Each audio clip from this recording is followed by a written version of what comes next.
A successful Bookstagram account honestly takes so much work, and there are some apps that make your life so much easier, so here are mine. Hiya, so at the moment I'm working on restarting my Bookstagram account, but I'm already running my Instagram account, plus I'm helping out with the f4q.fm one, which you should look at because it's always hilarious. But yeah, it's so much work to run an Instagram account, so I figured I'd share my must-have apps, because there are some that I just can't live without. First of all, I feel like this is my little secret. I love Spark. Spark is a website and an app, and it makes your life so much easier. Have a look at these posts that I made. They're like quotey, and they're brilliant, and they're vibrant, and they catch your eye. It basically, what Spark is, it's like Canva, if you know Canva, which I'll get to in a second. But it's like Canva, where it'll give you lots of like stock images and stuff, and it'll help you make the text really nice, but it takes all the difficulty out of making pictures. There's this little dial where you spin through it, and then it'll change the text a bit every time and give you lots of different options until you're happy with it. The amount of stock images they have is just incredible, and you can use them for like Instagram, Twitter, Facebook.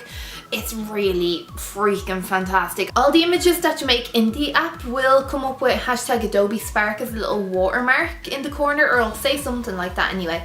But you can get rid of that if you just share the app with a friend. So I just emailed it to myself and that worked fine. So just try that if you want to get rid of the watermark. Canva is really similar to Spark in that you can make lots of really nice images, and it has loads of different like sizes and stuff, so it'll have the perfect size for an Instagram story or an Instagram picture or something for Twitter or Facebook or whatever. The only thing is, it doesn't have a lot of stock images, so you'll have to upload your own, which is fine if you can find nice images online that are free and whatever, or you have your own images that you took. I'd highly recommend Canva, but I do prefer Spark. So those are the two apps that I'd recommend for image creation. But if you're actually just editing photos, then I'd highly recommend Lightroom first of all if you don't have it. Oh my god, Lightroom literally changed my life when it came to editing photos. When I got my laptop, I was like, oh wow, this is incredible. So if you don't have Lightroom on your laptop, then I'd recommend getting it on your phone. Likewise, I'd also recommend the Photoshop apps by Adobe. Basically every app that Adobe has is just wonderful, so you should just download them all. But while they're brilliant and everything, my go-to app for photo editing on my phone is Snapseed. So Snapseed is an app by Google, and it has so many different options. Like you can change the ambience of a picture, the highlights, shadows. It has this brilliant function called selective. So basically you tap what on the photo you want to edit. So say if it's like a person standing on grass, you can tap the person's face, and then you can make the circle bigger than their face, but it'll just select their face. So it's basically like a mask, but cleverer. The filters are okay. Like, I wouldn't highly recommend them. I think you could edit a lot better using the Instagram filters or the ones for Aviary. Now Aviary is brilliant and I love it as well, just because they're filters. They have got absolutely tons in their selection. You have to download them all, so like they're all free to download, but you still have to download them all, and it means that you're taking up a lot of room on your phone, and that maybe isn't great if you've got like small memory or anything. They've also got loads of brilliant stickers as well that I don't tend to use myself, but I think they would be nice for someone else. And then this one I don't really use a lot, but loads of other people sing its praises. So Visco, VSCO. I don't really get the big deal with it. I think it's just kind of average as an image editor, but you should give it a shot in case you like it. I'm really excited to talk about the tools that I use, because there are a couple of tools apps. Unum is the first one I want to talk about. I don't know if I said that correctly. It's UNUM. Unum. That sounds correct, doesn't it?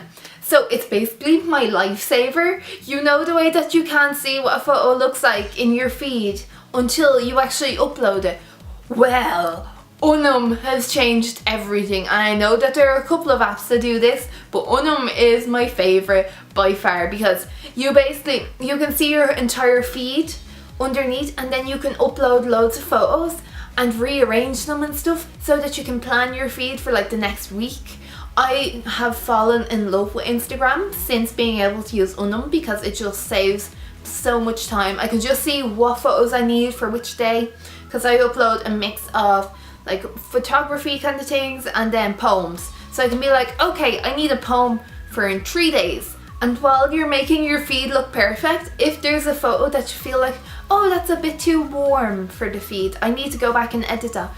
Unum has aviary built in. That app I was talking about a minute ago with all their fantastic filters, yeah, it's built into Unum. So you can just use it again. Now, unfortunately, I didn't realise this until I already had downloaded everything on aviary, so then I had to download all the filters and stuff again because it's built into the app. But it's absolutely brilliant because you can just tweak your photos until they look absolutely perfect in your feed. And possibly my favourite part of all is that you can write a draft caption.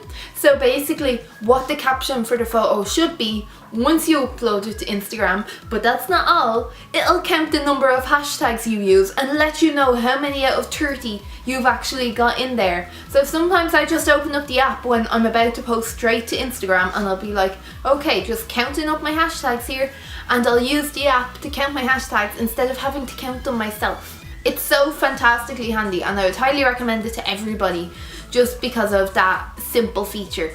And if you're posting from Unum, then you just press the little Instagram button and then it'll copy your caption, it'll open it in Instagram, and then you just have to paste your caption in. It takes all the hassle out if you just like to work in advance and you don't like posting things like the last minute. If you've been on Instagram for any amount of time, you'll know that follow unfollow is a strategy that loads of accounts use. Obviously it's very much hated as well because, you know, you think you're gaining followers who like you, and then you see one account and you're like, oh, they seem cool, and you follow them back, and within a few days they've unfollowed you because you followed them, and it's like, oh well, that isn't nice, is it?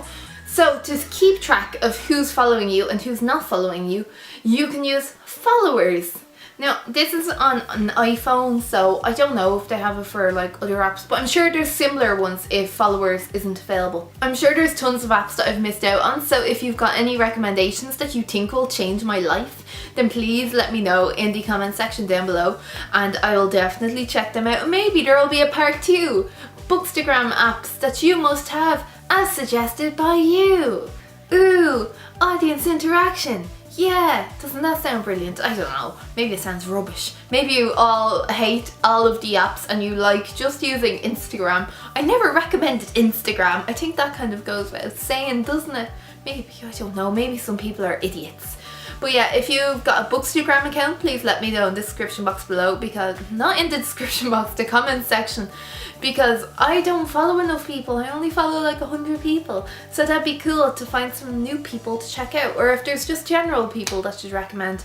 So yeah, thanks very much for watching. You can subscribe to Breed and Read, that's the name of this place, up here if you're interested, because I make videos like this and about books and stuff which are cool. But yeah, thanks very much for watching. Slán.